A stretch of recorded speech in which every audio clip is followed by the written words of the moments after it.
তাও চাকরি হচ্ছে না, যথারীতি বেকার হয়ে বসে আছি। দুটো টিউশনি করাই, টাকা যে খুব বেশি পরিমাণে পাই তাও নয়।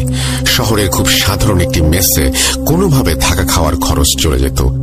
নিজের জন্য শখ আহ্লাদ মেটাতেই পারি না, পরিবারে টাকা পাঠানো তো অনেক দূরের ব্যাপার। পরিবারের আছে আমার মা, বাবা, দাদি, আমার ছোট ভাই ইশতিয়াক, আমার চাচা, চাচি ও চাচাতো বোন সুমাইয়া। যদিও বাবা সৌদি আরব থেকে মাসে মাসে ভালোই টাকা পাঠান, কিন্তু সেখান থেকে টাকা চাইতে বড্ড লজ্জাবোধ হয়। যেহেতু আমি বড় সন্তান, তাই আমারও যথেষ্ট দায়িত্ব ছিল পরিবারের প্রতি।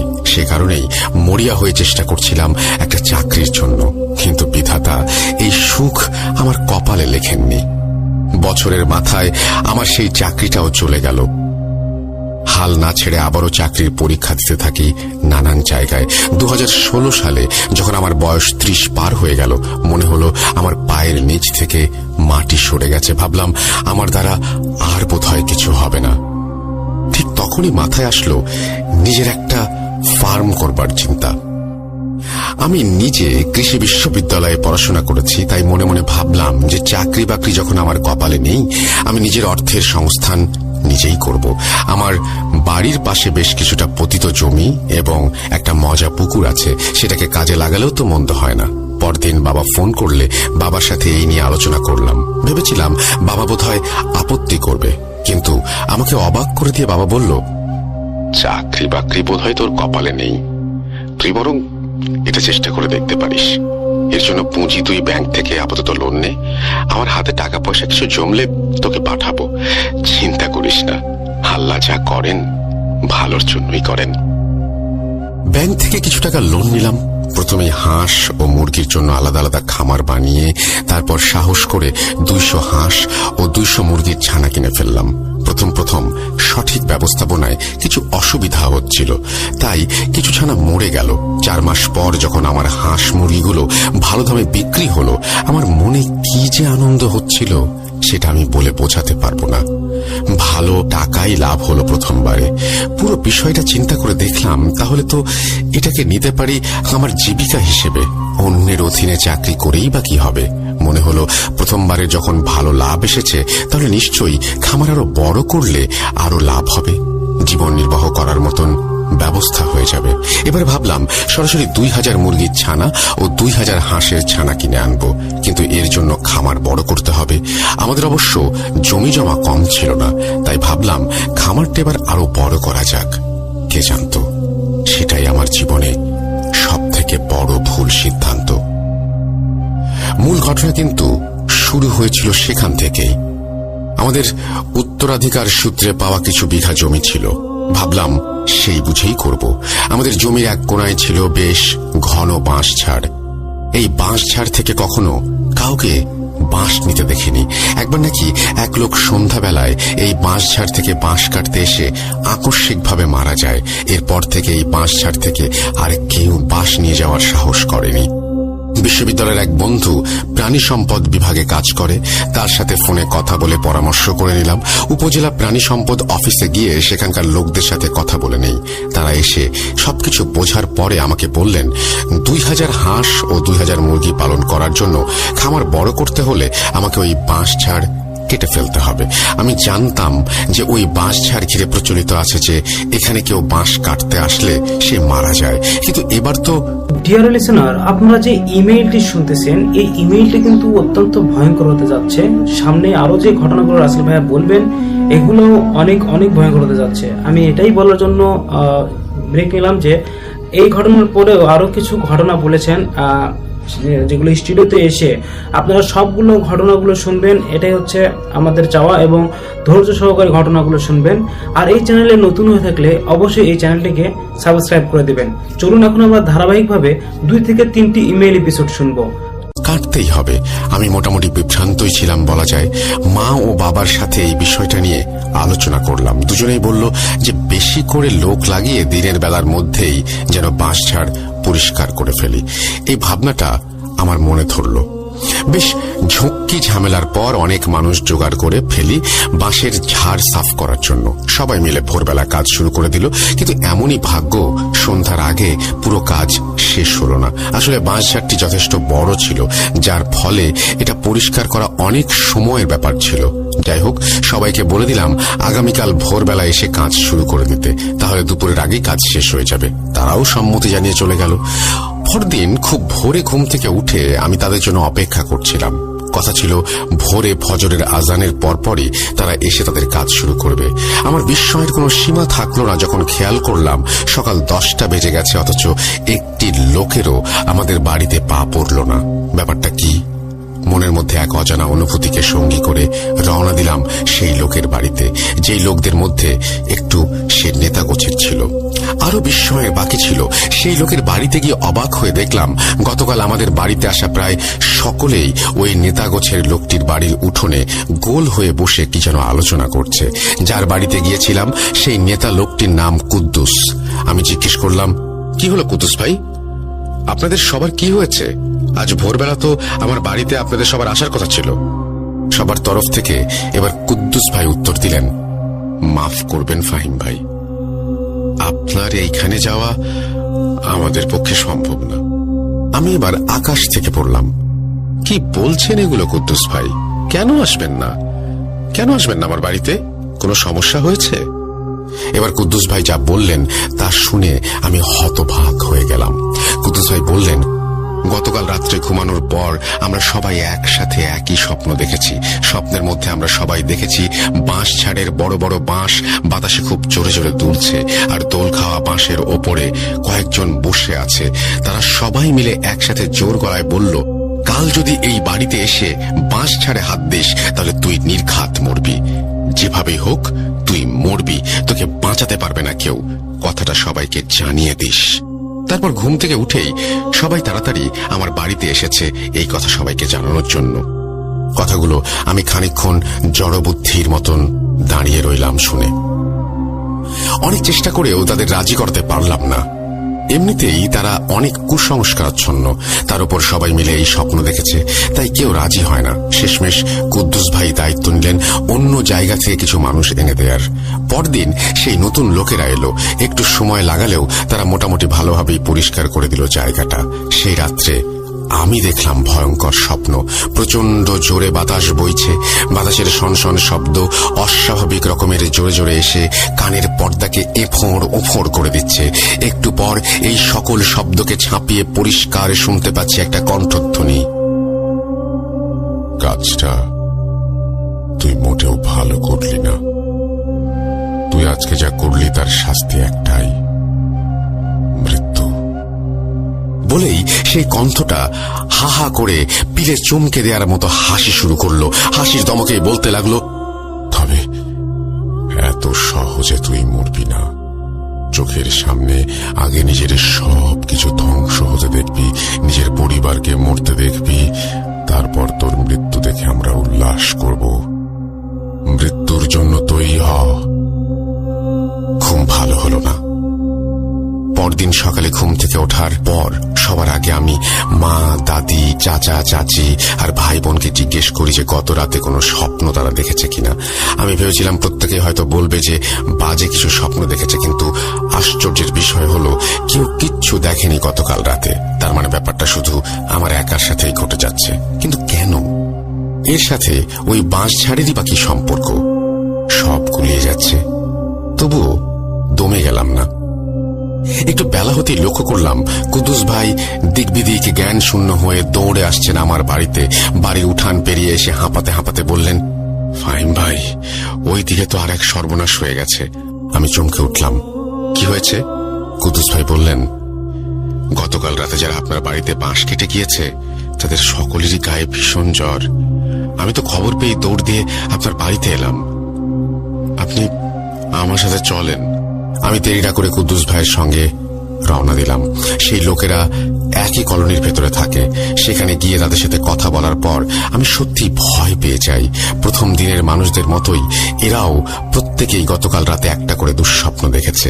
অনেকগুলো মানুষের মতো অবয়ব তাদের ওই বাঁশ ঝাড়ের চারিদিকে ঘিরে ফেলেছে। এবার সবাই গোল হয়ে ঘুরে ঘুরে বলতে লাগলো, আমাদের সর্বনাশ করে পার পেয়ে যাবি ভেবেছিস? কখনো না, তোরা তো শাস্তি পাবেই। সব থেকে বড় শাস্তি পাবে বাড়ির লোকগুলো। এই স্বপ্ন দেখার পর থেকেই গতকাল কাজে আসা প্রত্যেকটি লোক অসুস্থ হয়ে পড়েছে। কি করব বুঝতে পারছিলাম না। তবু চিকিৎসা বাবদ তাদের কিছু টাকা পয়সার ব্যবস্থা করে বাড়িতে এলাম। এত কিছু চিন্তায় মাথাটা খুব ঝিমঝিম করছিল। বাবা ফোন করলে তাকে সবকিছু খুলে বললাম। ভেবেছিলাম বাবা বোধহয় সমাধান হিসেবে কিছু একটা বলবেন, কিন্তু আমার কথা শুনে বাবা তো হেসেই খুন। বাবা হাসতে হাসতে বললেন, আরে বেটা, এসব হলো ওদের কুসংস্কার। এদের এই কুসংস্কারের চিন্তা ভাবনা নিয়ে মাথা ঘামানোর কোনো দরকার নেই। তুমি তোমার মতো কাজ করো। প্রচন্ড মাথা ব্যথা হচ্ছিল।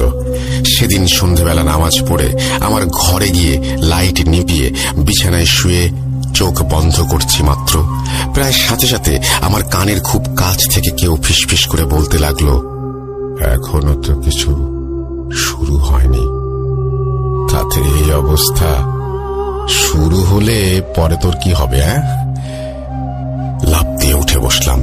বিছানা থেকে লাইটের সুইচ অনেকটা দূরে উঠে গিয়ে সুইচ টিপলাম। লাইট জ্বলল না। মানে মাথার উপর তো ফ্যান ঠিকই ঘুরছে, লাইটে আবার কি সমস্যা হলো? আবারও সুইচ টিপলাম। এবার শব্দ হবার সাথে সাথেই আশেপাশের সব শব্দ বন্ধ হয়ে গেল। একেবারে শুনশান পরিবেশ। কিন্তু আমি বুঝতে পারছিলাম না যে আমার চতুর্দিকে অনেকেই দাঁড়িয়ে আছে।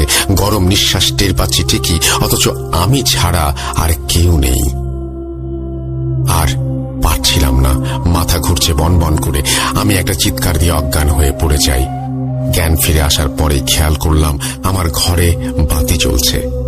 আশ্চর্য, এটা কি আদৌ সম্ভব?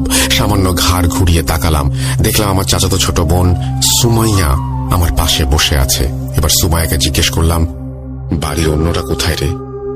এরপর সুমাইয়া আমাকে যা বলল তা শোনার জন্য আমি একটুও প্রস্তুত ছিলাম না। কিছুক্ষণ আগে দাদি ছাদের দরজা লাগাতে আসার সময় হঠাৎ করেই ওপরের সিঁড়ি থেকে বেকায়দায় পড়ে গিয়ে কোমর ভেঙে ফেলেছেন। কথা শুনে বিছানা থেকে উঠতে চাইলাম, কিন্তু পারলাম না। অসম্ভব ভারী হয়ে আছে মাথা।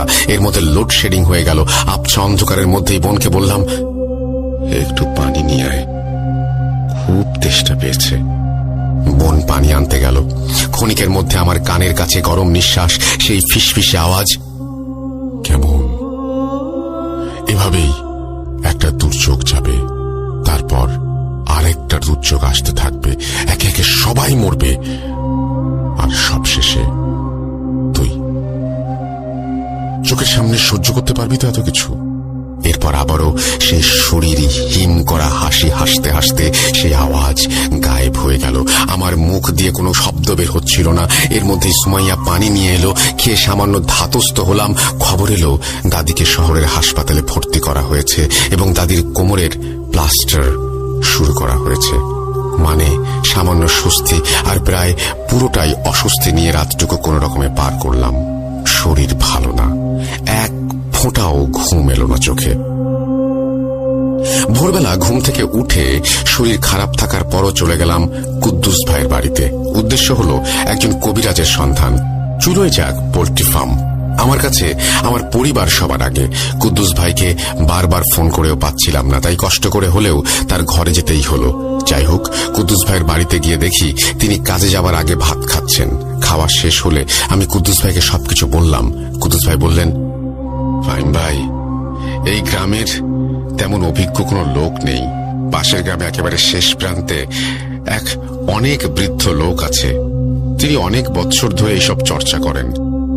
এখন এগুলো করেন কিনা জানি না। এখন আমি কাজে যাই ভাই, দেরি হয়ে যাচ্ছে। কাজ থেকে ফিরে কথা হবে। কাজ থেকে ফেরার পর সন্ধ্যার দিকে কুদ্দুস ভাই আর আমি সুমাইয়া গেলাম পাশের গ্রামে ওই কবিরাজের বাড়িতে। কবিরাজকে দেখে বুঝলাম তার বয়স ৮০ ওপরে তো হবেই। কবিরাজ আমাদের দেখার পর খুবই নম্র স্বরে বললেন, কোনো সমস্যা নিয়ে এসেছেন? আমরা মাথা নাড়লাম। তিনি বললেন, আমি তো এখন আর কবিরাজি করি না, তারপরও তোমাদের সমস্যার কথা খুলে বলো, দেখি আমি কিছু করতে পারি কিনা। এরপর এতদিন পর্যন্ত যা যা হয়েছে সবকিছু তাকে খুলে বললাম। সবকিছু শুনে কবিরাজ অবাক হয়ে বললেন, তুমি কি খলিলুল্লাহ নাতি? এবার আমরা তিনজনেই চমকে উঠি। আমার দাদার নাম খলিলুল্লাহ, কিন্তু আমার দাদার নাম কবিরাজ জানলেন কেমন করে? জিজ্ঞেস করতে তিনি বললেন, সে এক বিশাল কাহিনী। তোমরা জানো না, কারণ এই কাহিনী তোমাদের জন্মের আগের। আমি বললাম, সে সময় কি হয়েছিল সেটা আপনার মনে আছে? তিনি বললেন, কেন মনে থাকবে না, অবশ্যই আছে। আমি এই ঘটনার সমাধান করে দিতে পারি, তবে সেটা কাল সকালের আগে সম্ভব নয়। আগে তোমাদের বলি, আজ থেকে 40 বছর আগে কি হয়েছিল সেই সময়। এই পর্যায়ে কবিরাজ দাদা তার ঘটনা বলতে শুরু করলেন। আজ থেকে 40-45 বছর আগের কথা। তখন তোমাদের জন্মই হয়নি। তোমার বাবা ছিল কিশোর, আর তোমাদের দাদু অর্থাৎ খলিল ছিল মধ্যবয়সী। খলিল ছিল আমার বন্ধু মানুষ। আমাদের মধ্যে অনেক মিলমিশ ছিল। আমাদের আর্থিক অনটনের সময় খলিল আমাকে নানাভাবে সাহায্য করেছিল। তার এই উপকার আমি কখনো ভুলতে পারবো না। সেই সময় খলিলের জমিজমা পাওয়ার লোভে ওর এক আত্মীয় ওর ওপর কালো জাদু করে এবং জিন চালান দেয়। কিন্তু বিপদ বুঝতে পেরে খলিল আমার কাছে ছুটে আসে সাহায্যের জন্য। তখন আমি পুরো দমে কবিরাজি চর্চা করি। আমি বুঝতে পারি যে খলিলের পরিবারের ক্ষতি করার জন্য একটি জিনের পুরো পরিবারকে চালান করে দেয়া হয়েছে। খলিলের পরিবারের উপরে বিপদ নেমে আসছে। আমি খুব কষ্ট করে ওই জিনদের সাথে কথা বলতে সক্ষম হই। ওই জিনরা ভীষণ খারাপ আর ধূর্ত প্রকৃতির। তাদেরকে আমি এখান থেকে চলে যেতে বলি। তারা যাবার জন্য আমার কাছে শর্ত দেয় যে তাদের আদেশ করা হয়েছে খলিলের প্রাণ নেয়ার জন্য, সেটা না নিয়ে তারা যাবে না। আরেকটা শর্ত দেয় যে এই বাড়ির সীমানার বাইরে তারা যাবে না। বাড়ির সীমানার ভেতরে ওই বাঁশ ঝাড়েই তারা আশ্রয় নেবে। কিন্তু তাদেরকে কেউ বিরক্ত না করলেও তারাও কাউকে ক্ষতি করবে না। পরিবারের সকলের মঙ্গলের কথা চিন্তা করে খলিল সব কঠিন শর্ত মানতে রাজি হয়। সেদিনই খলিল বাড়িতে গিয়ে হঠাৎ করে রক্তবমি করতে করতে মারা যায়। মারা যাবার আগে কাউকে সে এই ব্যাপারে কিছু বলে যেতেও পারেনি। আমাকে কিছুদিন পর অন্য কারণে এই এলাকা ত্যাগ করতে হয়। কয়েক বছর আগে আবার ফিরে এসেছি ভিটায়। শরীর ভালো থাকে না, তাই কারো সাথে এখন যোগাযোগ নেই। তোমার দাদিকে আমার কথা বলো, তিনি আমাকে চিনতে পারবেন। কাল আমার শিষ্যদের পাঠাবো। ওরা 8টি মহাশক্তিশালী কবচ নিয়ে যাবে এবং বাড়ির 8 দিকে 8টি পুঁতে দিয়ে আসবে। শুধু এটা মনে রেখো, এই কবচগুলো যেন কখনো সরানো না হয়। এই কবচগুলো আমি আমার সারা জীবনের জ্ঞান ও অভিজ্ঞতা দিয়ে নির্মাণ করব। কাজেই এগুলো যাতে নিরাপদে থাকে সেই দায়িত্ব তোমাদের উপরেই। আশা করি তোমাদের পরিবারের আর কোনো ক্ষতি হবে না। যাও, এবার বাড়ি চলে যাও। সর্বশক্তিমান আমাদের সকলের মঙ্গল করুক। কবিরাজ দাদুর কথা শেষ হলো। আমরাও ফিরে এলাম বাড়িতে। পরদিন যথারীতি কবিরাজ দাদুর শিষ্য এসে কবচগুলো স্থাপন করে দিয়ে যান। এরপর থেকে আমার পরিবারে আর কোনো সমস্যা হয়নি। এই বলে ফাহিম ভাইয়া তার ঘটনা শেষ করলেন। এই ছিল আজকের ঘটনা। আশা করি ভালো লেগেছে। সবাই ভালো থাকুন। সবাইকে শুভকামনা জানিয়ে এখানেই রাশ টানছি।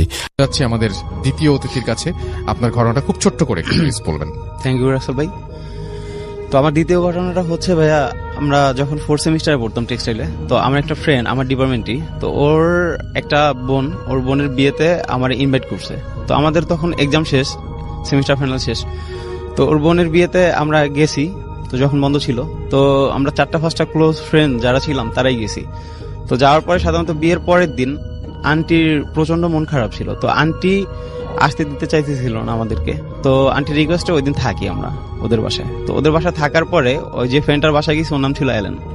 তো ওইটা বরিশালেরই কোনো একটা জায়গায় সম্ভবত, কারণ আমি নামটা বলতে চাচ্ছি না জায়গাটার।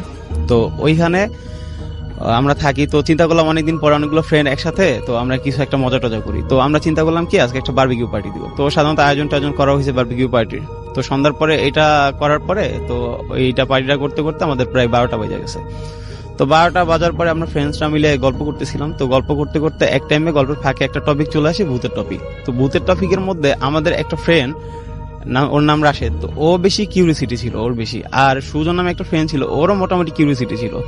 তো ওরা ওই অ্যালেনের জিজ্ঞাসা করতেছে, তোদের এইখানে কি কোনো ভৌতিক প্লেস আছে? তো অ্যালেন বলতেছে যে হ্যাঁ আছে, একটা শ্মশান আছে, তো ওইখানে নাকি ভূত প্রেত অনেক কিছু দেখা যায়, শুনছি আগে। তো ওরা বলতেছে যে চল আমরা এখনই যাবো, ওইখানে দেখতে যাব। তো আমার আরেকটা ফ্রেন্ড ফয়সাল, ও বলতেছে থাক, যাওয়ার দরকার নেই। আমিও বেশি ইচ্ছুক ছিলাম না যাওয়ার জন্য। তো তো এবং ওইখানে যে ঘটনাটা ঘটে সেটা তো আপনার নিজের চোখে ঘটেছে, রাইট? হ্যাঁ, ওইখানে আমি ঘটেছিল নিজে ছিলাম। ওইখানে সেটা বলেন আমাকে একটু করে। তো যখন আমরা নদীর পাড়ে যাই, মানে শ্মশানটা ছিল নদীর পাড়ে, জি। তো আমরা গল্প করতেছিলাম কিছু ফ্রেন্ড 4-5 জন মিলে বাইরে, আর ওরা আমাদেরকে না জানায় ওই যে রাশেদ আর সুজন আর এলেনকে সাথে নিয়ে ওরা মন্দিরের এই শ্মশানের ভিতরে ঢুকে গেছে। তো শ্মশানটা ছিল 2টা গেট রাসেল ভাই, একটা পিছনে গেট একটা সামনে গেট। পিছনে গেটটা ছিল একটু ঝোপঝাড় ভাঙা ছিল, সামনে গেটটা খোলা ছিল। তো ওরা ভিতরে যায় নাকি দেখতেছে, পরে ওদের মুখ থেকে আমি যেটা শুনছি, দেখতেছে তখন রাত্র প্রায় 1টা থেকে 1:30 হবে আনুমানিক, তখন নাকি একটা লাশ পোড়ানোর জন্য আনছে। আচ্ছা। তো 2 জন লোক একটা লাশ পোড়ানোর জন্য লাশটা রেডি করতেছে আসলে কাঠ দিয়ে। তো ওরা অবাক যে এত রাত্রে লাশ পোড়ানোর তো কোনো কথা না, আর 2 জন লোক কেন আসবে লাশ পোড়াইতে। তো ওরা দেখতেছে, তো হঠাৎ করে যখন ওরা এটা খেয়াল করলো যে লাশের গায়ে যখন আগুন ধরায় দেওয়া হয়, যে কাঠে আগুন ধরায় দেওয়ার পরে দেখতেছে ওরা হঠাৎ করে ওই লোক 2 জন নাই। তো ওরা তো বেশ অবাক, ওরা ভাবলো হয়তো আশেপাশে থাকতে পারে অন্য কোথাও। জি। তোরা আসলে দেখতে চাচ্ছে যে আসলে কিভাবে লাশটা পড়ে। তো ওইটা দেখার পরে ওরা দেখতেছে কি রাসেল ভাই, ওরা সবচেয়ে বেশি অবাক হয় যখন লাশের গায়ে আগুন ধরায় দেওয়া হয়, ওরা নাকি ওই লাশটা নাকি আস্তে আস্তে উঠে এরকম বসে পড়ছে। তো বসে পড়ার পরে ওরা তো মানে ওদের বেশ ভয় পাইতেছে। তো ওই লাশটা নাকি জিহ্বাটা বের করে হা করে আছে। তো অ্যালেন যে ও তো স্থানীয় ছিল, ও বুঝে ফেলছে, ও নাকি ওই পরে ওর মুখ থেকে শুনছিলাম ও নাকি চিনছে জিনিসটা। তো ওইটা ছিল এরকম যে ওই যে লাশটা ছিল উনি নাকি ওদের এলাকায় 2 মাস আগে ওনার বউয়ের সাথে ঝগড়া হওয়ার পরে উনি নাকি গলায় ফাঁস দিয়ে মারা গেছিল। তো ও সবচাইতে বেশি ও বুঝার পরে ওই যে সুজন আর রাশেদরা বলতে, দোস্ত এইখানে আর 1 মিনিট না, চল এখান থেকে। তো আল্লাহর নাম নিতেছিল ওরা। তো মানে এমন অবস্থা হইতেছিল ওরা সামনে গেট দিয়ে না বের হয়ে ওরা নাকি পিছনে গেটে দৌড় দিছিল। তো একজন দৌড় দিছে, এমন অবস্থায় আমরা আবার বাইরে মানে দেখলাম যে 10-15 মিনিট ধরে ওদেরকে খুঁজে পাচ্ছি না। তো ওদেরকে আমরা খোঁজ করতে শুরু করলাম। তো আমি ওদেরকে ফোন দিতেছি, ওরা ফোন পিক করতেছে না। তো আমরা বেশ চিন্তিত হয়ে গেলাম। পরে আমরা মন্দিরের ভিতরে যাই আস্তে আস্তে ওদেরকে খুঁজতে যাই, দেখি যে মানে আমাদের ফোনে টর্চ ছিল, তো টর্চ জ্বালায় রাত্রেবেলা অন্ধকারের মধ্যে ওদেরকে খুঁজতে যায় দেখি যে একজন মন্দিরের কোনায় বসে, ওই যে অ্যালেন ও কাঁপতেছে মন্দিরের কোনায় বসে। আর যে সুজন ছিল ও আরেকটু সামনে ওই গেটের পিছনে ঝোপের মধ্যে ও সেন্সলেস অবস্থায় পড়া। তো ওই অ্যালেনকে ধাক্কা দিয়ে বলতেছি কি হয়েছে, তো ও কোনো কথা টথা বলতে পারতেছে না, চুপচাপ। পরে আমরা বুঝতে পারি যে হয়তো বড় খারাপ কিছু দেখছে। পরে ওদেরকে ওইখান থেকে নিয়ে আসি মন্দির থেকে। তো আমরা বাসায় নিয়ে আসি, ওর আর যে সুজন ওরও পানি টানি দিয়ে সেন্স ফিরানোর পরে ওর বাসায় নিয়ে আসি। তো আয়শা আর আন্টির কাছে কিছু বলি না, চুপচাপ শুয়ে থাকি। তো পরের দিন রাসেল ভাই ওই যে অ্যালেন আর সুজন ওদের প্রচন্ড জ্বর আসে গায়ে। তো গায়ে জ্বর আসার পরে তো আমরা আমাদের সময় হয়েছে, আমরা বাড়িতে চলে আসি। সুজনকে ওই জ্বর অবস্থায় নিয়ে আসি, আরেকটা ফ্রেন্ডকে পাঠিয়ে দিই ওর বাড়িতে পৌঁছানোর জন্য। তো ওই সুজনের প্রচন্ড জ্বর আসে। পরে ওর নাকি সুজনের এমন অবস্থা হয়েছিল যে ও খাবার দাবার প্রায় বন্ধ হয়ে গেছিল, খাইতে টাইতে পারতো না, আস্তে আস্তে শুকায় যেত এমন অবস্থা। তো পরে ওরে কোন একটা কবিরাজের কাছে যায় ওর আম্মা নাকি। তো যাওয়ার পরে ওরে জিজ্ঞাসা করে, কবিরাজ নাকি পুরো ঘটনার ডিটেলসটা বলে ওর আম্মারে। আচ্ছা। তো এরকম একটা কাহিনী হতো বা ওর লাইফে ঘটছিল। তো এরপরে সুজন ও স্বীকার করে ওর আম্মার কাছে সবকিছু। তো ওরে কিছু মানে একটা গোসলের মতো দেয়, ট্রিটমেন্ট করে, যে 7 ঘাটের পানি এনে ওর গোসল দেয়। আর রাসেল ভাই সবচেয়ে কষ্টদায়ক যেটা, আমাদের যে ওই ফ্রেন্ড অ্যালেন যার বাসায় আমরা গেছিলাম ওর বোনের বিয়েতে, তো ওই ফ্রেন্ডটা 6 মাস পরে নাকি ও নিজে সুইসাইড করে। ও ছিল আমাদের মধ্যে সবচেয়ে মেধাবী একটা ফ্রেন্ড। আচ্ছা। আমার ডিপার্টমেন্টের রেজাল্ট খুব ভালো। তো এটা আমাদের কাছে ছিল খুব কষ্টদায়ক একটা ঘটনা ভাই। Thank you so much. চলে যাবো এখন হাফেজ মাইনুদ্দিন ভাইয়ের কাছে, এবং আশা করছি যে আপনারা সবাই আমাদের সঙ্গে পুরোটা সময় আছেন। আসসালামু আলাইকুম। ওয়ালাইকুম সালাম। ঘটনা আমি বলবো, স্বপ্নের মাধ্যমে যে মানুষের দেখা করে সেই বিষয়টা নিয়ে আমাকে একটা লোক এই কথাটা বলছে। গত সপ্তাহে আমাদের প্রোগ্রামটা এটা ছিল, তারপর আমার সাথে এই লোকটা শেয়ার করে। এরকম উনি মধ্যবয়সী একটি লোক, উনি সাংসারিক কিছু অশান্তির কারণে তো তার পরিকল্পনা ছিল সে আত্মহত্যা করবে। তার প্রেশান অশান্তি, তো তার পরিকল্পনা ছিল যে আমি আত্মহত্যা করব, আত্মহত্যা করলে আমি সব কষ্ট থেকে মানে ভালো থাকবো। তার এটাই চিন্তা ভাবনা ছিল যে আমি আর দুনিয়াতে থাকবো না, আমি চলে যাব। তো এই পরিকল্পনা অনেকদিন ধরে তার নাকি ছিল। তাই সে একদিন গাজীপুরও ঘুরে আসছে যে কিভাবে সে আত্মহত্যা করতে পারে। তো আত্মহত্যা যেদিন করবে এর 2 দিন আগে সে খুব ভালোভাবে নামাজ পড়ে এবং সবার সাথে ভালো ব্যবহার করে, কথাবার্তা ভালো বলে, এবং সে দড়ি কিনে নিয়ে আসে। সে এরকম চিন্তা করলো যে আমি রাত্রিবেলায় যাব, দেরি করে, যেন রাত 1টা-2টার দিকে আমি গাছের মধ্যে ঝুলে ফাঁস দিয়ে মরে যাব। আচ্ছা। তো সেই কথার মতো সে এরকম রাত্রিবেলা সে গাজীপুরে রওনা দেয় ঢাকা থেকে। সে যেখানে গেছে গাজীপুর, উনি আবার ধূমপান করতো। তো সেই বনটার ভিতরে বাগানটার ভিতরে গিয়ে বসে খুব চিন্তা করতেছে যে করবে কি করবে না সে, এবং খুব টেনশনে ধূমপান করতেই ছিল। ওই সময় মুহূর্তে একটি পাগল তার কাছে আসে, একেবারে খুব পাগল। ওনার কাছ থেকে সে সিগারেটটা হাতে নিয়ে সেই পাগলটা টান দিয়ে শুরু করে, মানে ধূমপান করে। ওনার হাতে যে দড়িটা ছিল সে পাগলটা দেখে, এবং সে পাগলটা তার কাছ থেকে দড়িটা কেড়ে নিয়ে সে গাছের মধ্যে ঝুলিয়ে সে পাগল নিজেই আত্মহত্যা করে। আচ্ছা। এই আত্মহত্যা করার সময় তার চেহারাটা বিভৎস হয়ে যায়, এবং সেই ব্যক্তি আমাকে বলল যে যখন ওই পাগলটা আমার চোখের সামনে কাজটা করলো, আমি এমন ভাবে ভয় পেলাম যে ওকে বাঁচাবো না কি করবো সেটা আমি জানিনি, আমি ছুটে পালালাম।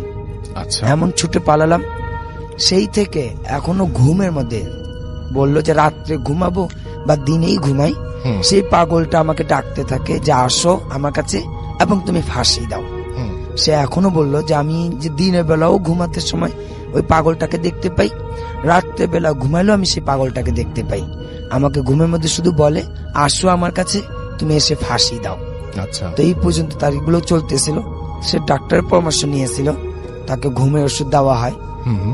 উনি বললো ঘুমের ওষুধ খাওয়ার পরেও উনি দীর্ঘ সময় এই ফাঁসে এই পাগলটাকেই দেখে।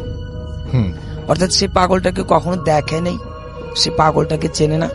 সেদিন সেই গাজীপুর যাওয়াতে তার কাছে একটু সামান্য বসলো, এবং সেই উনি নিজে আত্মহত্যা করবে, কিন্তু সেখানে সেই পাগলটা যে আত্মহত্যা দেখালো, এখন সেটাও বললো যে পাগলটা কি সত্যিকার আত্মহত্যা করেছে না আল্লাহ আমাকে সাহায্য করেছে যে ভয় দেখে এখান থেকে পালানোর জন্য, সেটা আমি জানি না।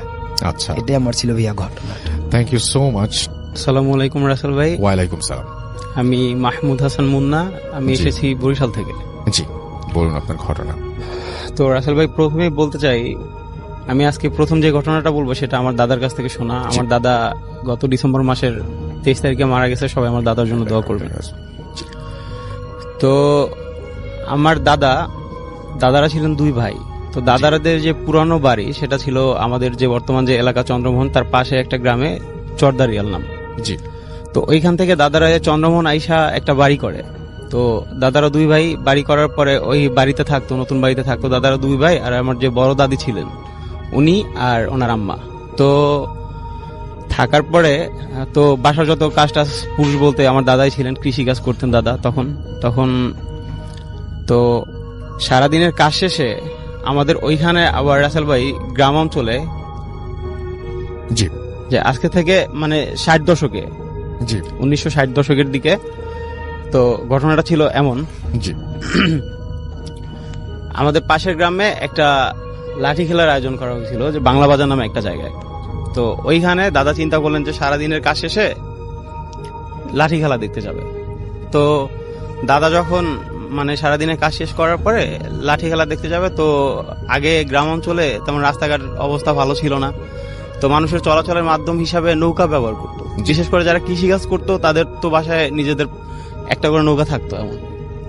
তো দাদা সারাদিনের কাজ শেষে নৌকা নিয়ে ওই পাশের গ্রামে যেখানে লাঠি খেলা হচ্ছে ওইখানে চলে যায়। তো উনি সন্ধ্যার পরে ওনার কাজ শেষে লাঠি খেলা দেখতে যায়। তো লাঠি খেলা শেষে যখন বাসায় আসতেছিল তখন আনুমানিক রাত, উনি আমার যেটা বলছেন 10টা থেকে কি 11টা হবে এরকম একটা মাঝামাঝি সময়। তো উনি আসতেছেন নৌকা দিয়ে, আস্তে আস্তে একা আসতেছেন রাত্রেবেলা। তো গ্রাম অঞ্চলে 10টা 11টাই অনেক রাত্র। তো উনি যখন খালের একটা পাড় দিয়ে আসতেছিলেন, তো খালটা ছিল বিলের সাথে মানে অ্যাডজাস্ট করা। তো ওই সময়টা ছিল বর্ষাকাল, পানিতে পুরা ভরা ছিল। তো উনি খালের পাড় দিয়ে যখন আসতেছিলেন, কিছু দূর যাওয়ার পরে উনি দূরে একটা আলো দেখতে পায়। তো যখন আলোটা দেখতে পায়, তো উনি নৌকা চালায় যখন আলোটার কাছাকাছি চলে আসে, তো দেখে যে ওইখানে একটা ঘাট ছিল, ওই ঘাটের পাড়ে একটা মহিলা দাঁড়ানো। তো ওনারে মহিলা হাত দিয়ে ইশারা করতেছে নৌকাটা থামানোর জন্য। তো উনি নৌকাটা থামানোর পরে উনি যেটা দেখছে, তো ওই যে মহিলা ওনারও চিনে, আমাদের এলাকার এক লোক, ওনার নাম ছিলেন জব্বার, ওনার আম্মা। জি। তো উনি বলতেছে যে বাবা, তুমি আমার একটা উপকার করবা, আমার স্ত্রীর তো মানে এই প্রসব বেদনা উঠছে, তুমি একটু কষ্ট করে, আমাদের ওই গ্রামে একটা মহিলা ছিলেন দাইমা, যিনি উনি আবার ওই মানুষের বাড়ি বাড়ি যায় এই কাজ করতেন, মানুষের সাহায্য করতেন। তো আমার একটু ওই যে খান নামে একটা বাড়ি ছিল, তো ওইখানে নামাই দিবা একটু কষ্ট করে, আমাদের বাড়িতে কোনো পুরুষ মানুষ নয়, ওনার ছেলে আবার আর্মিতে চাকরি করতো তখন। জি। তো উনি অত কিছু ভাবে নাই, তখন উনি চিন্তা করলো যে মানুষের সাহায্য করি। তো উনি উঠানোর পরে উনি নৌকা চালাচ্ছে। তো তখন রাসেল ভাই ওই সময়টা ছিল ভাটা চলতেছিল তখন। তো উনি পিছনে ফিরে দাঁড় বাইতেছিল নৌকার। তো ওইটা বাওয়ার পরে কিছু দূর যাওয়ার পরে আমার দাদা আবার কি করতেন, স্মোক করতেন। তো উনি চিন্তা করলো যে এখন একটা সিগারেট ধরাই, যেহেতু একটু ঠান্ডা ঠান্ডা লাগতেছে। তো উনি সিগারেট ধরানোর জন্য, সিগারেটটা ছিল আবার পিছনে, উনি সেটা নেওয়ার জন্য একটু পিছনে তাকায়। তো রাসেল ভাই তাকানোর পরে উনি ফার্স্ট যেটা দেখে, তো সেটা হলো গিয়া ওই যে মহিলার হাতে একটা কুপি টাইপের একটা দেখছিল প্রথম। তো আসলে এটা কুপিও না, ওটা কিসের আলো উনি ওইটা আজকে পর্যন্ত আমার যখন বলছে তখনও মানে ওটা জানতে পারেন ওটা কিসের আলো ছিল। জি। তা আরেকটা জিনিস লক্ষ্য করে রাসেল ভাই, ওই মহিলার হাতে নাকি একটা ব্যাগ ছিল যেটা উনি আন্ধারে দেখতে পারে নাই, অন্ধকারের মধ্যে। তো উনি দেখতেছে যে ওই মহিলা ওই পুটলি থেকে কিছু একটা বের করে লাইক মানুষের কাটা হাত, উনি নিচের দিকে তাকায় ওইটা চাবায় চাবায় খাচ্ছে। তো রাসেল ভাই এটা দেখার পরে দাদা মানে খুব বেশি ভয় পায়। তো হঠাৎ করে ওই মহিলা মানে টের পায়ে গেছে, ওনার দিকে তাকাইছে। তাকানোর পরে দাদা আল্লাহর নাম নিতেছিল তখন। তো ওনার টার্গেট ছিল একটাই, নৌকাটা কোনো একটা ভাবে খালের সাইড করে উনি লাফ দিবে ওইখান থেকে, নৌকা থেকে। তো উনি কোনোভাবে নৌকাটা সাইড করে খাল থেকে লাফ দেয়। তো লাফ দেওয়ার পরে উনি দৌড় দেওয়ার চেষ্টা করে। তো উনি দৌড় দিয়ে কিছু দূর যায় সামনে, ওনার কাছে মনে হইতেছিল যে উনি যতই যাচ্ছে মানে ওনার হাত পা সব অবশ্যই আসতেছে, হাত পা চলতেছে না ওনার। আচ্ছা। কিছু দূর যাওয়ার পরে উনি দেখতেছে যে ওই মহিলা ওনারে হাত দিয়ে ইশারা করে ডাকতেছে। তো উনি অনেক কষ্ট করে আল্লাহর নাম নিতে নিতে মানে দৌড়ে কিছু দূর যায়। তো যাওয়ার পরে ওই আগে মানে বাড়িঘর ছিল একটু দূরে দূরে, তো উনি একটা বাড়ির কাছাকাছি চলে আসে। তো চলে আসার পরে ওই বাড়ির সামনে ছিল একটা তাল গাছ। তো উনি দেখতেছে যে তাল গাছ থেকে ধাপ করে একটা শব্দ হয়েছে। শব্দ হওয়ার পরে উনি দেখতেছে যে ওনার কিছু দূর সামনে একটা লোক, জুব্বা পরিহিত একটা লোক, দুই পা মেলে উনি দাঁড়ায় আছে ওনার সামনে। আর পিছন থেকে যে ওই মহিলা, উনি লাফায় লাফায় রাসেল ভাই ওনার সামনে আসতেছে। তো উনি এটা দেখার পরে ওই মহিলাটা যখন লাফায় লাফায় সামনে আসতেছিল, তো ওনার দিকে একটা বিদকির একটা হাসি দিতেছিল তখন। তো হাসিটা দিয়ে যখন ওনার সামনে চলে আসে, তখন আমার দাদা নিজেরে ঠিক রাখতে পারেনি, তখন উনি সেন্সলেস হয়ে পড়ে ওইখানেই। তো পরের দিন সকালে রাসেল ভাই ওই যে খালে যারা মাছ ধরতেন, জাল পাতা ছিল, জাল দিয়ে মাছ ধরতেন বর্ষাকালে। তো এক লোক এরকম সকালবেলা ওনার জাল উঠানোর জন্য আসে। তো আসার পরে নাকি দাদার মুখ থেকে যেটা শুনছিলাম, ওনারে সেন্সলেস অবস্থায় পাইছে ওইখানে। তো পাওয়ার পরে পরের দিন দাদারে বাসায় নিয়ে আসে। তো দাদার প্রচন্ড জ্বর ছিল গায়ে। তো জ্বরটা থাকার পরে ওনার বাবা, আমার দাদার যে বাবা, তো উনি আবার মসজিদে ইমামতি করতেন। তো উনি ঝাড়ফুঁক করেন। পরে আমাদের এলাকায় স্থানীয় এক পীরের কাছে নিয়ে যায়, চন্দ্রমণির এক পীর। তো ওনার কাছে নিয়ে যাওয়ার পরে এই ঝাড়ফুঁক টুক করে, তারপরে আর ওনার সাথে কোনো সমস্যা না রাসেল ভাই। এই ছিল আমার প্রথম ঘটনা। Thank you so much. আমরা আপনার ঘটনার জন্য আপনাকে ধন্যবাদ জানাই। চলে যাচ্ছি একটি অডিও ক্লিপে, ফিরে আসবো একটু পরে। স্টে টিউনড টু রেডিও ফুর্তি এফএম এন্ড ডু ফুর্তি। নমস্কার রাসেল ভাই, আমি দীপ। অনেকদিন পর আমি ভূত এফএম অডিও স্টোরি পাঠাচ্ছি কলকাতা থেকে। তো প্রথমেই আপনাদের সবাইকে জানাই এবং ভূত এফএম টোটাল টিমকে জানাই নববর্ষের প্রীতি শুভেচ্ছা ও আন্তরিক অভিনন্দন। আশা করি আপনি ভালো দলেই আছেন রাসেল ভাই। তো আজ আমি আমার একটা ফ্রেন্ডের ঘটনা বলবো, যে একজন ডাক্তার। এটা আমি তার থেকে অনেকদিন আগেই কালেক্ট করেছিলাম, বাট আমার কাজের জন্য আমি এটা শেয়ার করতে পারিনি। যদি আপনার ভালো লেগে থাকে এটা সবাইকে শোনাবেন। তো আমি সরাসরি তার ঘটনায় চলে যাচ্ছি। আমার ফ্রেন্ড একজন ডাক্তার, ক্লিনিক আছে তার, পাশাপাশি একটা সরকারি হাসপাতালে সে প্র্যাকটিসও করে।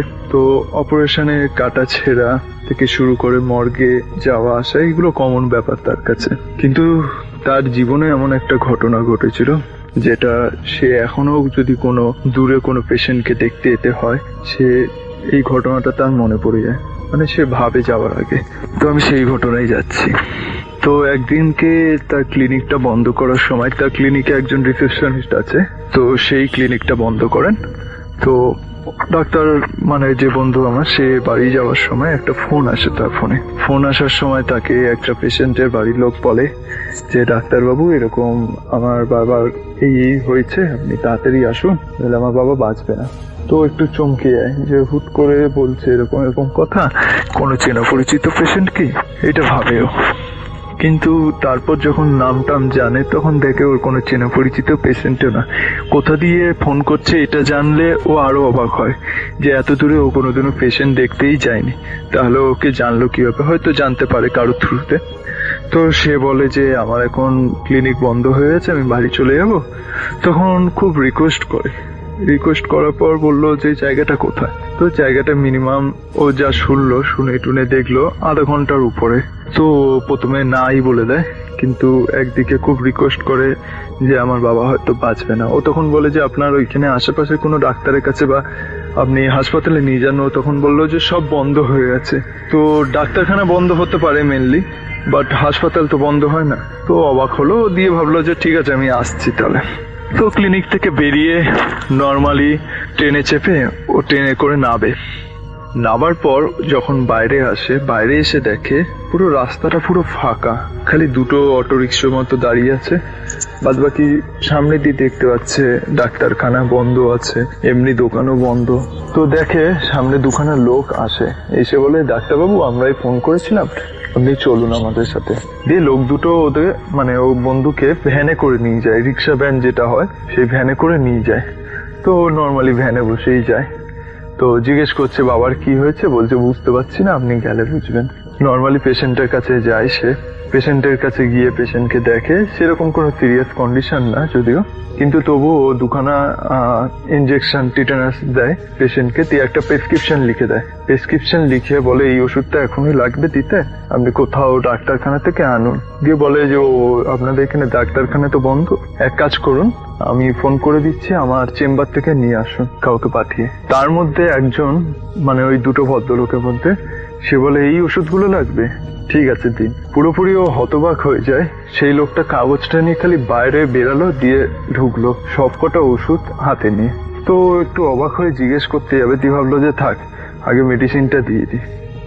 ভালো কথা, মেডিসিন দিয়েটে ও ব্যাক করে, বলে ঠিক আছে এবার আমি বেরিয়ে যাবো, আমার দেরি হয়ে যাচ্ছে, এই মেডিসিনগুলো দিয়ে দেবেন, আর যদি কোনো রকম প্রবলেম হয় কাল সকালে উঠে হাসপাতালে বা ডাক্তারকে দেখিয়ে নেবেন। তো নর্মালি ওরা ফিস দিয়ে দেয় বন্ধুকে, ফিস দিয়ে বলে ওনার বাবা বলেন যে ডাক্তারবাবুকে ছেড়ে আসো ভ্যানে করে। তো ডাক্তার বলে যে না, বন্ধুটা আমার বলে যে থাক আমায় ছাড়তে হবে না, আমি এখান দিয়ে নর্মালি কিছু পেয়ে যাবো। তো ভালো মতো জানতো যে ও কিছুই পাবে না, কিন্তু ও মানে ভরসা করে উঠতে পারছিল না ওই দুই ভাইকে, এমনকি ওর বাবাকেও। তো নর্মালি বেরিয়ে যায়, বেরিয়ে যাওয়ার পর দেখে দূর দিয়ে একটা লোক আসছে ভ্যানে করে। নর্মালি ও ভ্যানটা দাঁড় করায়, ভ্যানটা দাঁড় করানোর পর সেই লোক বলে আগে কি হয়েছে বলুন, বলছে আমাকে একটু স্টেশন অব্দি ছেড়ে দেবেন। তো সেই লোকটা একটুখানি মাথা চুলকে বলছে ঠিক আছে বসুন স্যার, কিন্তু আমার ভ্যানে তো একটা ডেড বডি আছে, আপনারাও ভয় পাবেন না তো, অসুবিধা নেই তো। ও নর্মালি বলে যে না ডেড বডি আছে তো কি হয়েছে, বলছে ও তখন ভ্যানওয়ালাতে বলে ও আপনি তো ডাক্তার স্যার, আমি ভুলেই গেছিলাম। ও আরো অবাক হয়ে যায়, ও ভ্যানওয়ালাকে জিজ্ঞেস করে যে তুমি কি করে জানলে আমি ডাক্তার, বিকজ ওর গলায় কোনো স্টেথোস্কোপ এইসবও ছিল না। তো ভ্যানওয়ালা হেসে ভ্যান চালাতে শুরু করে। তো একটা পর্যায়ে ও ভ্যানওয়ালাকে জিজ্ঞেস করে তোমাদের গ্রামে এরকম ফাঁকা কেন, এত কোনো কিছু দোকান সব বন্ধ হ্যান ত্যান এরকম কেন? তখন বলে আপনি বুঝে যাবেন ঠিক স্যার।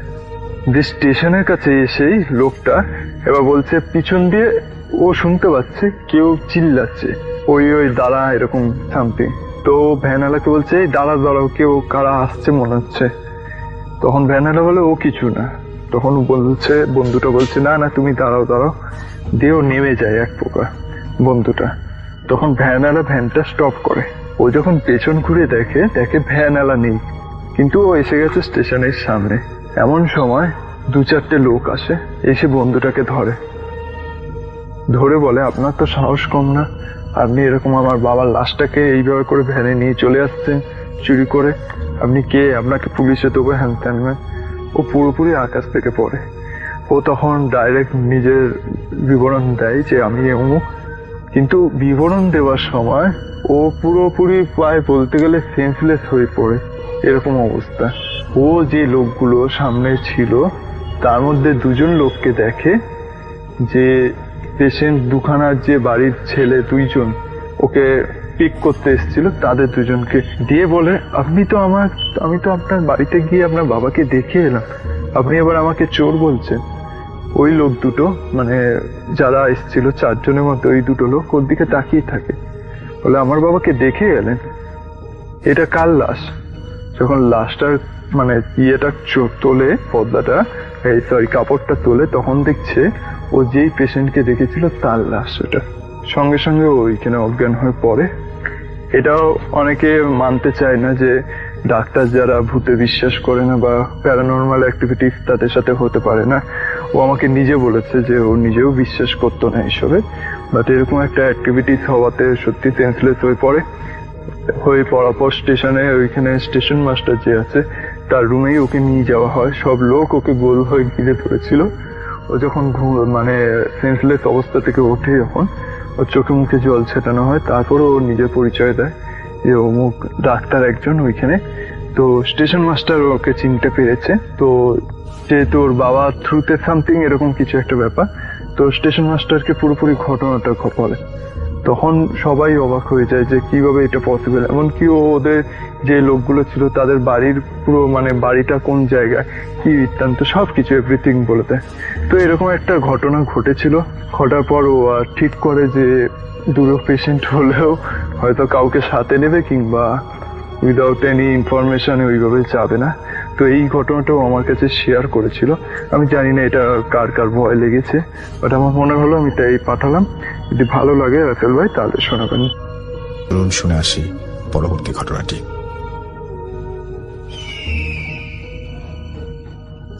আসসালামু আলাইকুম রাসেল ভাই, আশা করি ভালোই আছেন। আমি মীর রাকিব হাসান, বর্তমানে তেজগাঁও ঢাকাতে থাকি। সরকারি বিজ্ঞান কলেজে অধ্যয়নরত অবস্থায় আছি। আমার গ্রামের বাড়ি জয়পুরহাট। আমি আজকে আমার জীবনে ঘটে যাওয়া এক ভয়ঙ্কর রাতের কথা বলবো। যদি ভালো লাগে অডিও ক্লিপটি সবার সাথে শেয়ার করবেন। আমি জানি না ক্লিপটি আপনার কাছে কতটা ভয়ঙ্কর লাগবে, কারণ আপনি এসব ঘটনা শুনে অভ্যস্ত, কিন্তু আমার মনে হয় যদি ক্লিপটি সবার সাথে শেয়ার করেন তাহলে লিসেনাররা হয়তো এটুকু বুঝতে পারবেন যে প্যারানর্মাল বিষয়ে যদি স্বল্প দক্ষতা থাকে তাহলে এসব বিষয় নিয়ে ঘাটাঘাটি করা একদমই ঠিক নয়। তো বেশি কথা না বলে আমি আমার ঘটনায় চলে যাচ্ছি। ঘটনা ঘটে গত বছর আমার এসএসসি পরীক্ষা শেষ হওয়ার পর। এসএসসি পরীক্ষার পর যেহেতু একটা লম্বা ছুটি থাকে, তো আমি ডিসাইড করি যে এই ছুটিটা নষ্ট না করে কোনো ভালো কাজে ব্যবহার করি। তো আমি বিভিন্ন আমল শেখার চেষ্টা করতে থাকি, বিভিন্ন দোয়া কেরাত শিখতে চেষ্টা করি।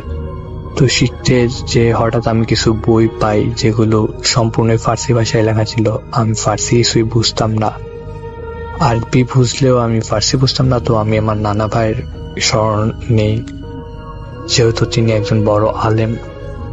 তো তার কাছে আমি ফার্সি ব্যাপারে কিছু জানতে চাই। তিনিও সম্পূর্ণটা না পারলে কিছু কিছু বলেন। আর এই কিতাবটা ছিল আমার দাদার বাবার, উনি প্যারানর্মাল বিষয়ে অত্যন্ত সিদ্ধহস্ত ছিলেন, কিন্তু ওনার পরের 2 জেনারেশন থেকে আমাদের ভিতরে এই জিনিসটা আসলে হারায় যায়। তো আমি মনে করি যে ওই কিতাবটা হয়তো বা এমনি সাধারণ আমলের। তো আমি ওখান থেকে যতটুকু বুঝতে পারি ততটুকু আমল করতে থাকি, শিখতে থাকি। তো রাসেল ভাই বললা ভালো যে আমার একটা অদ্ভুত শখ আছে, তা হলো কবর খোঁড়ার শখ। আসলে জানি না অনেকে কি ভাবছেন কবর খোঁড়া আবার কি করে কারোর শখ হতে পারে, কিন্তু আসল ব্যাপারটা এমনই যে আমি মনে করি যখন কেউ আমরা কবর খুঁড়ি তখনই আমরা এই জগৎ থেকে ওই জগতের পরকালের জগতে সবচেয়ে কাছে পৌঁছতে পারি। তো এই শখটা আমি পূরণ করে যাই। তবে কবর খুঁড়লে কখনো আমাদের নিজস্ব পারিবারিক গোরস্থানের বাইরে কোনো কবর আমি খুঁড়িনি। তো ঘটনা ঘটে যখন আমি প্রথম আমার পারিবারিক অবস্থায় বাইরে কোনো অবস্থায় কবর খুঁড়তে যাই, তখন হঠাৎই একদিন আমাদের মসজিদের একজন মুসল্লি ইন্তেকাল করেন। তো তার জন্য কবর খোঁড়ার ব্যবস্থা করা হয় গ্রামের একেবারে শেষের দিকে একটা পুরাতন কবরস্থানে, যেখানে অনেক আগে কবর দেওয়া বন্ধ হয়ে গেছিল। তো কবর খোঁড়ার জন্য যে 3 জন লোক ছিলেন তাদের মধ্যে একজন হঠাৎ মানে কোনো কারণে আসতে পারবেন না বলায়, আর বাকি যে 2 ছিলেন তো আমাকে বলে যে রাকিব বাবা তুমি তো নিজেদের ভিতরে খোঁড়ো, তো আজকে চলো বাইরে একটু ঘুরে আসি। তো আমিও ভাবি যে সোয়াবের একটা কাজ চাই, করে আসি। তো কবরস্থানে একটু বর্ণনা দিই। আমাদের গ্রামের 2 দিকে 2টা নদী আছে। তো দিকে নদীটা প্রায় শুকিয়ে গিয়েছে, তো ওইদিকে কারো খুব একটা যাতায়াত চলে না। তো ওই মরা নদীটার পাশেই পুরাতন কবরস্থানটা বাঁচারে ঘেরা, একদম বহুদিন কারো যাতায়াত হয় না। তো আমরা কবর করি, সব ভালো মতোই কাজ কারবার হয়। শেষে জানাজা দাফন শেষে দাফন কাজ শেষ হওয়ার পর আমি করি কি, ওই যে নতুন কিছু শিখতে লাগছি, তো মনের মধ্যে কাজ করে যে দেখি তো একটু চেষ্টা করে। তো আমি ভাবি যে যেহেতু ভালো লোক ছিল, কিছু তার লাশটা যাতে কোনো ক্ষতি না হয়, এই জন্য আমি কিছু মাটি নিয়ে দোয়া পরে খবরের উপর ছিটাই দিই, যাতে কোনো শিয়াল কুকুর মানে কোনো হিংস্র পশু তার লাশ কোনো ক্ষতি না করতে পারে। তো এইভাবে আমি চলে আসি, বাসায় চলে আসি। পরে ঈশান নামাজের পর, আসরের নামাজের পরে আসলে আমরা মাটি দিয়ে চলে আসি, তারপর মাগরিব যাই। ঈশান নামাজের পর ঘটে কি, আমি বাড়ি আসছিলাম, হঠাৎ আমার এটুকু মনে আছে যে আমার বাড়ি থেকে মসজিদ খুবই কাছে এবং মসজিদে আমার বাড়ি হচ্ছে পশ্চিম দিকে, কিন্তু আমি পূর্ব দিকে একটু যাই বন্ধুদের সাথে কথা বলতে বলতে। হঠাৎ আমার কিছু মনে নাই, চোখ খোলার পর দেখি আমি ওই কবরস্থানে। বলে রাখা ভালো, কবরস্থানটা আমাদের মসজিদ থেকে কমসে কম তো 1 কিলোমিটার দূরে হবে। আমি কি করে এত তাড়াতাড়ি এই রাতের বেলা এত দূর এই কবরস্থানে আসলাম, আমি কিছুই জানি না। তারপর হঠাৎ মনে হলো মাথাটা ঝিমঝিম করছে, আমি জানি না, আবার পড়ে গেলাম মাটিতে। তবে এবার আর জ্ঞান হারাইনি। উপরে তাকায় দেখি 4টে লাল আলো আগুনের গোলার মতো ঘুরছে, চারদিকে ঘুরছে। হঠাৎ একটা এসে আমার ডান সাইড দিয়ে মাটিতে আঘাত করলো। আমি চমকে উঠলাম, চমকে উঠে ডান পাশে ফিরে দেখি আলোটা মাটির নিচে ঢুকে গেছে, আর আগুনের গোলার বাকি 3টা আগুনের গোলা মাটির উপরে ঘুরতেছে, আর ঘুরতেছে ঠিক ওই নতুন কবরটার উপরে। কিন্তু মনে হচ্ছে দেখে ওই 3টা আগুনের গোলা কিছুতেই ওই কবরটার উপরে ঢোকার চেষ্টা করতেছে, কিন্তু কোনো মনে হচ্ছে কোনো একটা কাঁচের দেওয়ালের সাথে আটকে যাচ্ছে। আমি এসব দেখে প্রথমে খুব ভয় পেয়ে যাই, তারপর নিজেকে সামলে নিয়ে আয়াতুল কুরসি পড়তে থাকি। আয়াতুল কুরসি, আমানা রাসূল পড়ি, 4 কুল পড়ি। পড়ার পর আমি দেখি যে আস্তে আস্তে সবকিছু আলোগুলো মিশে যেতে থাকে সাইডে। তো আমি করি কি, খুব দ্রুত ওখান থেকে দৌড়াতে শুরু করি, আমার বাড়ির দিকে দৌড়াতে শুরু করি। দৌড়াতে দৌড়াতে আমি রাস্তায় আসতে আসতে অনেক ঘটনা ঘটতে থাকে। রাস্তার 4 সাইডে পুকুর ছিল, তো 2 পাশে পুকুর ছিল। তো পুকুর থেকে কখনো দেখেছি পুকুরের ভিতর থেকে কোনো কুকুর এই পাড়ের থেকে ওই পাড়ে লাফতেছে, পুকুরের ভিতর থেকে, পানির ভিতর থেকে কুকুর কি করে বের হয়ে আসে। আসলে ওগুলো ছিল হয়তো অন্য কিছু। তারপর ওই পুকুরটা পার হয়ে আসার পর আমার পিছন পিছন দেখি যে একটা বিড়াল আসতেছে, কখনো সামনে কখনো পেছনে। আমি একসময় নিজের কন্ট্রোল হারিয়ে ফেলে ওই প্রাণীটাকে জিজ্ঞেস করি, যে একটু রাগান্বিত হয়ে জিজ্ঞেস করি, তুমি আমার পিছন ধরেছো কেন? আমি তোমার কি ক্ষতি করছি? তো প্রাণীটা নিজের চোখ গোল গোল করে বলে, হঠাৎ বিড়াল বলতে শুরু করে যে তুমি আমাদের কাজে কেন বাধা দিলে? আমি যখন দেখছি যে একটা প্রাণী, বিড়ালের মতো একটা প্রাণী কথা বলছে, তখন আমি আর নিজেকে ধরে রাখতে পারিনি। আমি খুব জোরে ঊর্ধ্বশ্বাসে দৌড়াতে শুরু করি, আর দৌড়াতে দৌড়াতে চেহারা পড়তে থাকি। তো আমার সামনে একটা পুকুর আসে, ওটা পার হয়ে আমাদের যেতে হয়। তখন দেখি যে আমার 4 সাইড থেকে 4টা কুকুর আসতেছে, সামনে থেকে একটা, ডানে বাঁয়ে আর পেছন থেকে 4টা কুকুর দৌড়ে আসতেছে আমার দিকে। আমি আল্লাহর কাছে প্রার্থনা করতে থাকি যে আল্লাহ আমাকে বাঁচাও, আমাকে এই জায়গা থেকে বের করো। তো হঠাৎ আমি চোখ বন্ধ কিছু একটা অনুভব করি, কিছু একটা আমাকে পিছন থেকে ধরলো, ধরে উপরে তুলে একবারে ঘুরে এই পার ফেললো। আমি বুঝতে পারলাম না এটা কি ছিল। পরে দেখলাম যে পুকুরের ওই পারে 4টা কুকুর একত্র হয়ে 4টা এক জায়গায় মিশেছে, একটা হলো। তারপর সেগুলো ওই একটা কুকুর মিশে গেল। আর তখন আমার কানের পাশে কেউ একজন বলল, নানার কাছে যাও। আমি জানি না কে বলছে, কি বলছে, আর আমার সাথে কি ঘটতেছে। আমি মনে হচ্ছে এটা স্বপ্ন না তন্দ্রা। তবে আমি এতটুকু শোনার পর বুঝছি সত্যি আমার সাথে কিছু খারাপ চলছিল, আর কেউ হয়তো আমাকে বাঁচিয়ে দিল। এরপর আমি আর দেরি করিনি, তাড়াতাড়ি বাড়িতে চলে আসি। বাড়িতে চলে আসার পর আর আমি বাড়িতে কাউকে কিছু না বলে সোজা বাইকটা বের করি আর আমার নানা বাড়ির উদ্দেশ্যে রওনা হই। আমার নানা বাড়ি খুব একটা দূরে ছিল না, ঘুর পথে গেলে মেন রাস্তা দিয়ে গেলে 8 কিলোমিটার, আর ধানের জমির মধ্যে দিয়ে গেলে 5 কিলোমিটারের মতো হয়। তো যেহেতু আমাকে বলছিল যে তাড়াতাড়ি নানা বাড়ি চলে যাও, কি বলছিল কে বলছিলাম জানি না, তবু কেউ আমি এই শব্দটা শুনতে পাইছিলাম। তো আমি ভাবি যে ভিতর দিয়ে গেলে হয়তো তাড়াতাড়ি হবে, তো আমি ধানের জমির ভিতরে রাস্তা দিয়ে মোটরসাইকেল চালাতে থাকি। তো বাইকটা চালাতে চালাতে 3 মাথায় একটা মোড় আসছে, ওই মোড়ে দেখি গাছের উপর আবার সেই 3-4টা আলো, 4টা আগুনে গোলা। উল্কাপিণ্ড যেরকম বর্ষণ হয় রাসেল ভাই, সেইভাবেই এক একটা আমার কান মাথা ঘেঁষে যেতে থাকে।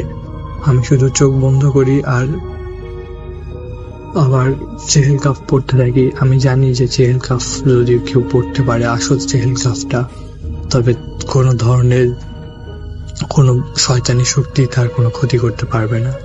কিন্তু আসলে অতটা ভয়ের ফলে আমি সম্পূর্ণটা পড়তে পারতেছিলাম না, ভুলভাল পড়তেছিলাম, ওই জন্য কাজেও দিচ্ছিল না।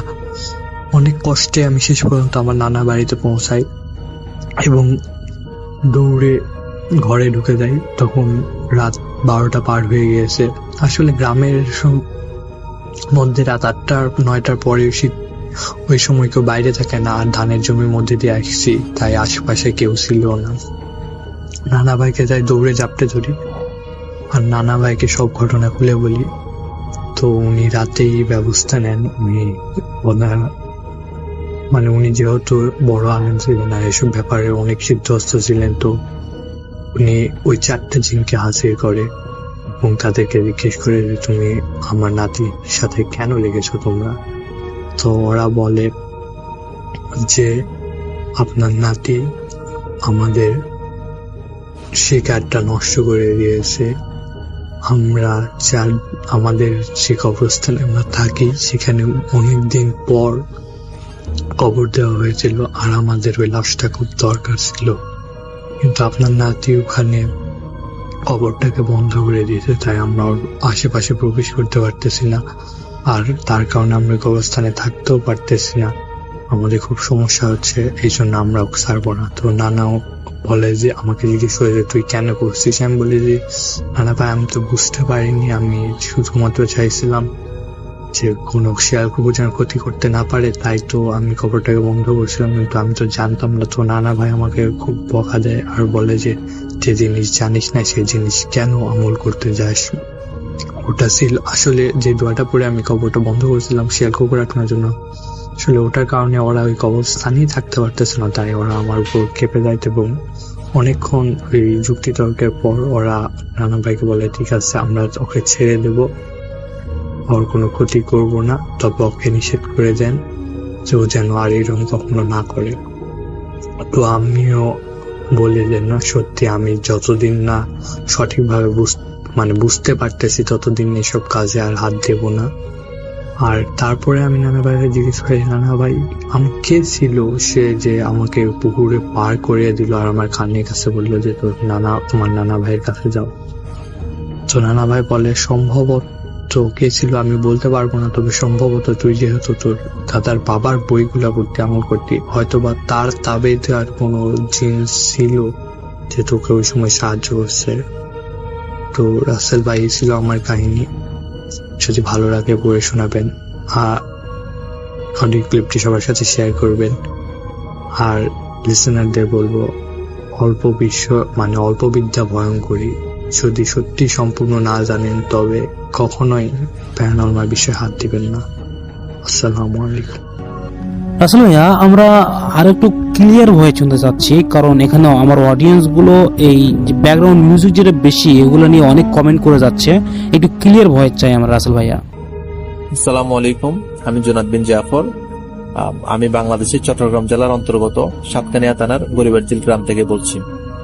আজকে কিছু কথা না বললেই নয়, যখন থেকে বুথ এফএম-এর শুরু 2009 কি 10-এর দিকে, আমি এক্স্যাক্টলি ডেটটা বলতে পারছি না, তখন থেকেই কিন্তু আমি ডাউনলোড করে এবং সরাসরি শুনছি সবগুলা ঘটনাই এ টু জেড, একেবারে শুরু থেকে শেষ পর্যন্ত সব শুনতে না পারলে পরবর্তীতে ডাউনলোড করে শুনছি, এইভাবে এখনো পর্যন্ত লেগে আছি। তো যখন মাঝখানে শুনলাম বুথ এফএম বন্ধ হয়ে যাচ্ছে তখন আসলে খুব বেশি খারাপ লাগলো যে 10 বছর একটা প্রোগ্রাম শোনা আসছি, আমি শ্রোতা ছিলাম এটা, হঠাৎ করে বন্ধ হয়ে যাচ্ছে। আর রাসেল ভাইয়ের উপস্থাপনা আলহামদুলিল্লাহ যথেষ্ট সুন্দর। আল্লাহ আপনাকেও আরো দীর্ঘদিন যেন আমাদের মাঝে থাকতে পারেন ওই ধরনের হায়াত দান করুক, এবং আপনাকে উত্তম জাযা, আপনার ভালো কাজের জন্য উত্তম প্রতিদান দান করেন আল্লাহ আপনাকে, এই দোয়াই করি। তো এরপরে যখন boot.com আসছে তখন আবার আশার প্রদীপটা জ্বলে উঠলো যে হ্যাঁ। তো প্রথম থেকেই ভাবছি যে ঘটনা পাঠাবো, আসলে পাঠানো হয় না। তো আজকে সাহস করেই পাঠাই দিচ্ছি। সময় দিচ্ছিল না তা বলবো না, তবে আলসেমির কারণে আসলে ঘটনাগুলো পাঠানো হয় নাই। আমার কাছে অনেকগুলো ঘটনা আছে, নিজের ব্যক্তিগত কিছু ঘটনা আছে, আবার আমার পরিবারের এবং বন্ধু বান্ধবদের কিছু ঘটনা আছে। তো আজকে আমি যে ঘটনাটা শেয়ার করবো সেটা হচ্ছে আমার চাকরির সুবাদে আমি 2013 ডিসেম্বরে কক্সবাজার জেলার মধ্যে আমার চাকরিটা হয়। আমি কোনো কিছুই বলছি না, কারণ অনেকেই আমাকে চিনেন, এবং জায়গার নামটা যদি মেনশন করি দেখা যাচ্ছে যে অনেকের ক্ষতি হওয়ার সম্ভাবনা আছে। তো এই ক্ষেত্রে আমি জায়গার নামটা মেনশন করছি না। তো যখন আমার চাকরিটা হয় তখন যাওয়ার পরে পরিচিত তেমন কেউ ছিল না, কারণ নতুন ব্যাচেলরদেরকে কেউ বাসা দিতে চায় না, এটা তো সব জায়গায় হয়। তো এক মামার মাধ্যমে আমি ওনার এক ফ্রেন্ডের বাসায় 1 মাসের জন্য থাকি। তো আমার অফিস টাইম ছিল সকাল 9টা থেকে বিকেল 5টা পর্যন্ত। আর আমার রুমমেট যারা ছিল ওনারা স্বাভাবিক ব্যবসা যেহেতু করতো, ওনাদের দোকান ছিল, ওনারা রাতে সকাল 10টার দিকে চলে যেত, আসতো রাতের 10টা বা 11টার দিকে।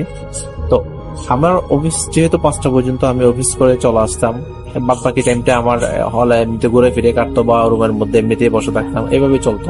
তো একদিনের ঘটনা, যাওয়ার 15 কি 20 দিন পরে ডিসেম্বরে হবে, সেটা 2013 ডিসেম্বরের 15 তারিখ অথবা 20 তারিখের দিকে হবে। তো আমি একদিন অফিস থেকে এসে আসরের পরে শুয়েছি, মাগরিবের 10 মিনিট আগে চোখের মধ্যে একটু তন্দ্রা ভাব, যে ঘুম আসবে। আমি ভাবছি একটু পরে আজান দিবে, নামাজটা পড়ে নিবো, আজান দিলে। তো রুমটা একটু অন্ধকার টাইপের ছিল। আমার রুমের সাথে আমার ওয়াশরুম ছিল, ওয়াশরুমের দরজাটা খোলা ছিল। তো আজান দেওয়ার যেহেতু 10 মিনিট বাকি, একটু ঘুম আসছে, পুরোপুরি আসেও নাই। ওই সময় দেখলাম আমার কপালের দরজা যেহেতু একেবারে লক করা ছিল, বন্ধ ছিল, কপালের মধ্যে আমার কে যেন টাচ করছে। সাথে সাথে আমি চোখ খুলে দেখি যে আমার মাথার পাশে একটা ছেলে, বয়স হবে 16 কি 17, দাঁড়ায় আছে। একটা কালো কালারের শার্ট, আর ওই শার্টের মধ্যে স্টার চিহ্ন, ওই ধরনের মানে তারার ইয়ে ছিল, মার্কা ছিল আর কি অনেকগুলা। কালো শার্টের মধ্যে সাদা কালারের অনেকগুলো তারা ছিল। আর নিচেরটা আপনি আসলে খেয়াল করেন উনি কি লঙ্গি পরেছিল নাকি আসলে এটা আবছা, মানে ধোঁয়া বলবো না, একটা ছায়া, ডাইরেক্ট মানুষ, কুচকুচে কালো। এটা ফেসটা আমি সঠিকভাবে ইয়ে করি না, কিন্তু আমি কাপড়টা, ড্রেসটা আমি মার্ক করছি। ওই সময় আমি চোখ খুলে দেখি যে উনি আমার দিকে তাকায় আছেন। মানে দেখতে আমি আসলে দৌড়ে যখন দরজার কাছে গিয়ে দরজাটা খুলি, তখনই দেখি যে সেম জিনিসটা আমার দরজার বাইরে দাঁড়ায় আছে। তখন আমি শকড, যে পিছনে ফিরে দেখি যে ওখানে ভিতরে আর কেউ নাই। তখন ওই বাইরের লোকটাকে দেখতেছি, ওইটা আমারই রুমমেট। তখন উনি আমাকে বলতেছে যে জোনাদ ভাই, আপনি মনে হয় ঘুমাচ্ছিলেন, আমি আপনাকে ডেকে বিরক্ত করতেছি। আসলে আমি আপনাকে আধা ঘন্টা ধরে দরজা নক করতেছি, আপনি তো কোনো রেসপন্স দিচ্ছেন না, ওই জন্য একটু জোরেই নক করলাম। তো আপনি মনে হয় মাইন্ড করছেন। তখন আমি তাকে কি উত্তর দিব, আসলে বাসাটা হারাই ফেলছি। ওই সময় সে বাজার নিয়ে আসছে, তো বাজারগুলো রেখে বলছে আচ্ছা ভাই আমি আসি, তাহলে আসে বলে চলে গেছে। তখন আমি চিন্তা করতেছি যে এই যদি এখানে বাইরে হয় আমার রুমমেট যে কাপড়টা পরে আসছে, সেম কাপড় পরা, সেম বয়সের একটা ছেলেকে আমি আমার রুমের ভিতরে দেখলাম। মানে যখন আমি দরজা করলাম দেখি যে সে ভ্যানিশ নাই। তো এই জিনিসটার পরে আমি প্রচন্ড ভয় পাই। ভয় পাওয়ার পরে আমার পাশে আমার চাচির বাসা ছিল, চাচির বাসাতে চলে যাই আমি। এরপর থেকে যে কদিন ছিলাম ওই বাসাতে আমি ছিলাম যে মূলত 1 মাস, এর চেয়ে বেশি ছিলাম না। পরে বাসায় শিফট করে ফেলি। এই 1 মাসে আমি এরপরে 5টা পর আমি আর একলা বাসায় থাকতাম না। পরে শুনি যে আমার রুমমেটদেরকে 2 দিন পরে ঘটনা বলে আমি বলছি আসলে এই ব্যাপার, বলে যে ঘটনার তো এই বাসার তো আরো সমস্যা আছে। এই বাসার মধ্যে মানে পুজোর ডেকে বন্ধ করছিল একবার, বন্ধটা এখন চলে গেছে। ওখানে তো রাতের 2টা 3টার দিকে যখন উঠে ছাদের মধ্যে, তখন মানে পায়ের মধ্যে স্যান্ডেল পরে যদি চেষ্টায় যদি হাঁটেন, যে শব্দটা হয়, মানে ঘষে যদি আপনি স্যান্ডেলটা না তুলে ঘষে হাঁটার যে শব্দটা হয়, ওই রকম শব্দ হয়, মানে কেউ একজন হাঁটে সেখানে ছাদের উপর। ওই জিনিসটা আমার রুমমেট থেকে শুনি। এরপরে আমি বাসা চেঞ্জ করে চলে আসি। তো এই ছিল ঘটনা, মানে এই ঘটনাটা রিলেটেড আর কোনো সমস্যা হয়নি আলহামদুলিল্লাহ। এরপরে অন্য বাসার মধ্যে চলে আসি, আরো কিছু ঘটনা আছে অন্য বাসার মধ্যে, এটা অন্য একটা এপিসোডে বলবো যদি এই ঘটনাটা সিলেক্ট হয় আর কি। আরো কিছু ঘটনা ইনশাল্লাহ পাঠাবো আমি। তো সে পর্যন্ত সবাই ভালো থাকবেন আর আমার জন্য দোয়া করবেন। আসসালামু আলাইকুম।